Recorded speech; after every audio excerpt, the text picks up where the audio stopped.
என்ன ஒரு பிரச்சனை வந்தாலும், ஆபத்து வந்தாலும் என்னைய காப்பாத்துறதுக்கு ஒருத்தர் இருக்காரு அப்படின்னா, நம்மளுக்கு எவ்வளோ சந்தோஷமா, எவ்வளோ தைரியமா இருக்கும். ஆமாங்க. என்ன ஒரு பிரச்சனை வந்தாலும், என்ன ஒரு ஆபத்து வந்தாலும், தேவன் நம்மளை காப்பாத்துறதுக்கு இருக்காரு. சங்கீதம் 121:7 பாருங்க, கர்த்தர் உன்னை எல்லா தீங்குக்கும் விலக்கி காப்பார்னு வேதத்தில் போட்டிருக்கு. ஆமாங்க, எல்லா தீமைக்கும் உங்களை விலக்கி காப்பார். எந்த ஒரு வியாதியா, எந்த ஒரு கொள்ளை நோயா இருந்தாலும் சரி, எந்த ஒரு மனுஷன் தீமையான திட்டமாக இருந்தாலும் சரி, இல்லை என்ன ஒரு ஃபினான்ஷியல் ப்ராப்ளமாக இருந்தாலும் சரி, எந்த ஒரு பிரச்சனையாக இருந்தாலும், எந்த ஒரு தீமையாக இருந்தாலும், தேவன் எல்லா தீமைக்கும் உங்களை விலக்கி காப்பார்.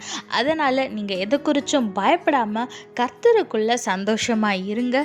அவர் மேலே விசுவாசத்தை வைத்து விசுவாசத்தில் நிலைத்திருங்க. அவரோட பாதத்தில் எவ்வளோ நேரம் முடியுமோ அவ்வளோ நேரம் அமர்ந்துருங்க.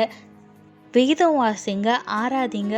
கர்த்தர் நிச்சயமாக உங்களோட கூட இருந்து எல்லா தீங்குக்கும் உங்களை விலக்கி பாதுகாத்து கொள்வார். கர்த்தர் உங்களோட கூட இருந்து உங்களை ஆசீர்வதித்து உங்களை வழி நடத்துவாராக. ஆமீன். எனக்காயுத்தம் செய்து ரட்சித்து வழி நடத்த என்னோடு வருபவரே ஸ்தோத்திரம், என்னோடு வருபவரே ஸ்தோத்திரம். என்னை காக்கவும் பரலோகம் சேர்க்கவும் எனக்குள் இருப்பவரே ஸ்தோத்திரம்.